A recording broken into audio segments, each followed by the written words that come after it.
Yes, how are you? How are you? You're fine, how are you? We have been able to sign what we call partnership benefit sharing agreements with those communities, and where with CBOs, community-based organizations. And where the CBOs are not, we have been able to form plantation management committees to look after the plantation. The challenge is legalizing collaboration and cooperation between Kenya and Uganda institutions. And in line with that, we want to draw your attention to a number of tools that seem to be pointing towards that, which your office could advise on how to proceed. One, in the current phase that's ending, we facilitated the preparation of a joint transboundary management plan, which according to the end-term review team, and which we also do believe the assessment is correct. For now, we should not be thinking about the joint transboundary management plan. We should be thinking about joint transboundary collaboration plan. The first thing I would say on a positive note is that we are very glad that MERECP is one of those projects which has results on the ground, which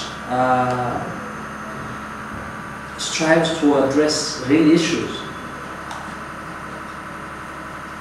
facing the communities and the ecosystem. Of course, this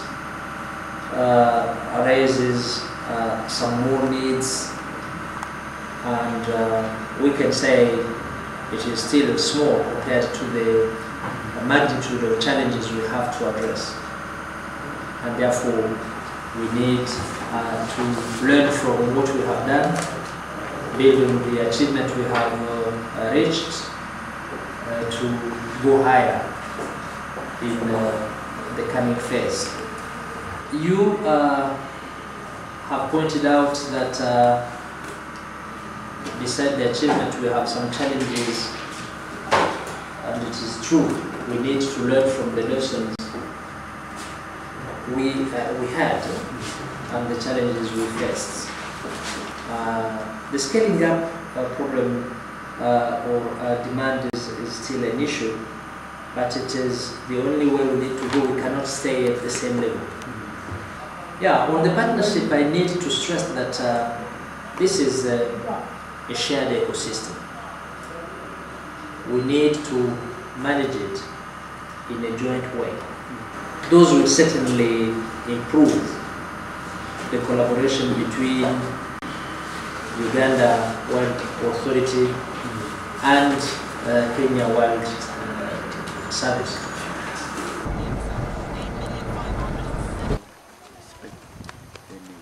Entered the ground and moved this mass. Seeing that the group has 29 women among the 52 members is also very commendable, because you have not left any force behind because of gender discrimination. They formed a loan committee. But before they formed the loan committee, out of the money that we are getting as the payment for participating in the interventions, they managed to raise 1.2 million shillings. After raising 1.2 million, they formed a loan committee. Now this loan committee looks at the applications of members who want to borrow, and the maximum so far they can borrow each member is 100,000.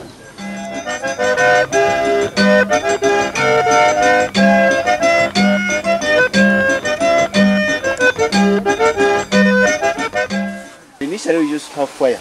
You know, committees when they are preparing these gardens, the fire begins from out and goes and burns the national park.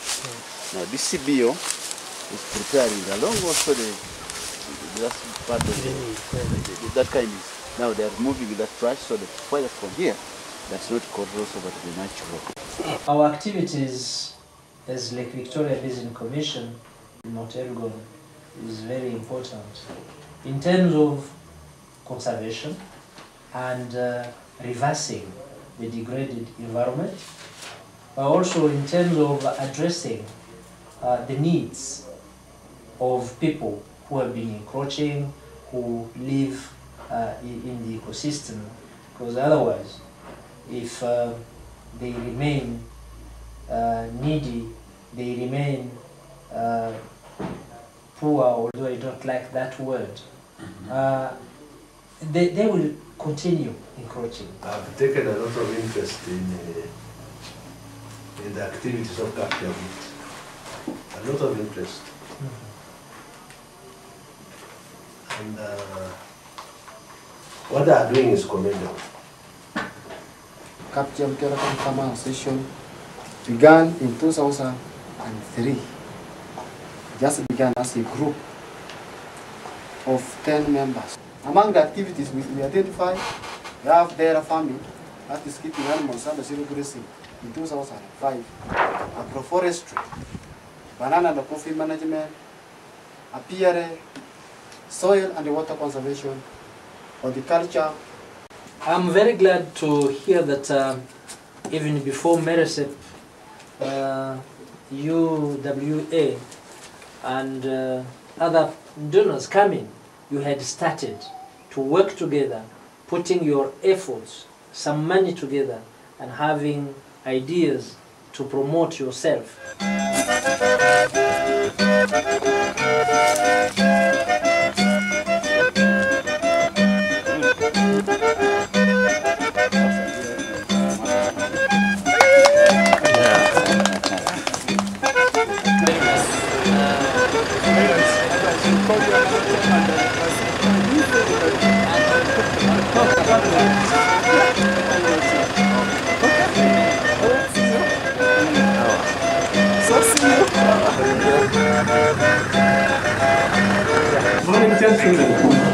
Good morning.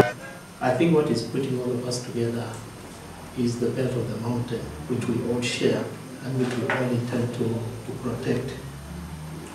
With the build-up of the Kenya Wildlife Services, these are the people who have been on the ground, but the importance of this mountain and the ecosystem in the mountain is very important for all of us, both Uganda and Kenya.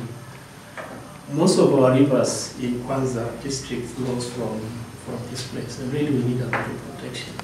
We have very, very active groups that have already taken the initiative to ensure that at least they coexist with the community around here, so that at least they are able to protect the ecosystem of the mountain, which is very important.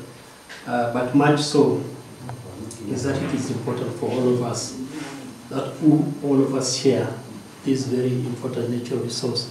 We spent a few days in Uganda, and we met different associations, DCBOs, who have managed to achieve things, who in addition to the financial input given by the project and technical input to lead them to one or two projects, they have experienced the power of working together.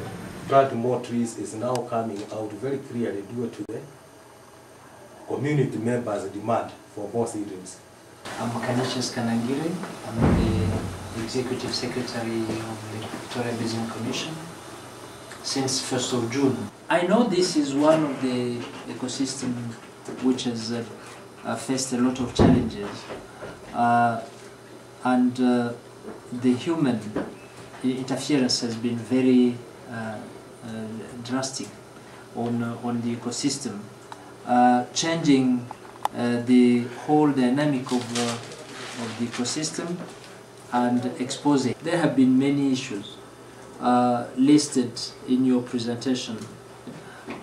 Some challenges seem to be very high on our priority also, like the challenge of disbursement of funds. We need to do something about that very quickly, because all the results you will have with the communities. Funds from donors are normally difficult to receive, and when you receive them, they are not enough to cover all the aspects. So we need to be very strategic in using them as springboard to be able to do our own activities and sustain the gains. And I bring this mainly when it comes to these community activities in their own plots, which are somehow dependent on a kind of reward. So again, we need to, as we do it, we need to educate them on the duration, find the duration of projects. So when the project is finished, that money may not be coming. Why they chose here, there was a serious fire around this bamboo. So this area, this is just regeneration now. This bamboo zone was all burnt. So they had to bring the communities all the way using their vehicles up to here. And the idea was you buy the seedlings, the communities raise the seedlings.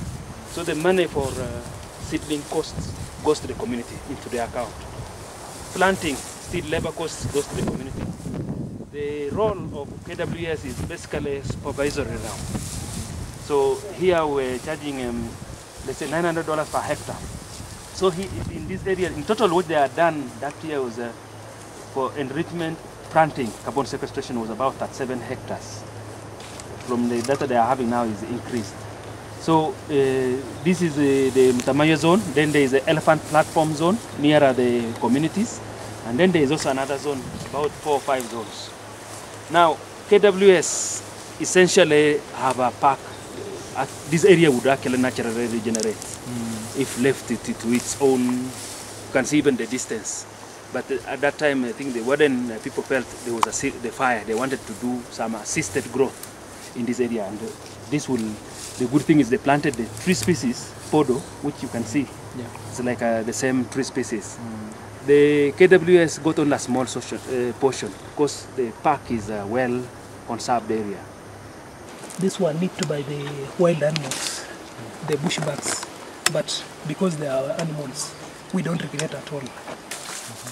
I accepted to give out my piece of land, place 1 acre. So last year on July, I planted these trees. I was given by through the KWS. I think it was the project that was funded by MERECP. So I think I was the first farmer.